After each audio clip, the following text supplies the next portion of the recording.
भाई तेरे एग्ज़ाम का प्रेशर है भाई, ये तो मार ही डालेगा भाई।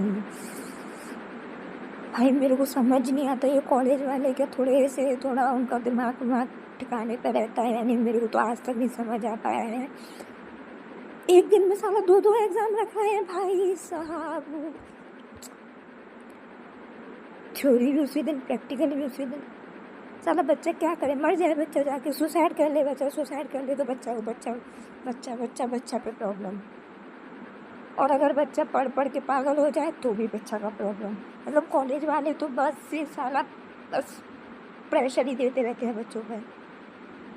भाई एग्ज़ाम, भाई एग्ज़ाम एग्ज़ाम एग्ज़ाम, सारा कॉलेज आ गए हैं, पता नहीं क्या कि नर्सरी में आ गए हैं हम लोग। हमेशा एग्ज़ाम एग्ज़ाम एग्ज़ाम पे एग्ज़ाम। भाई मैं मेरे हाथ में होता ना भाई, मेरी एग्ज़ाम बंद करवा देती सच में भाई। भाई को so sad life, exam life, बस एग्ज़ाम के लिए पढ़ो, एग्ज़ाम दो,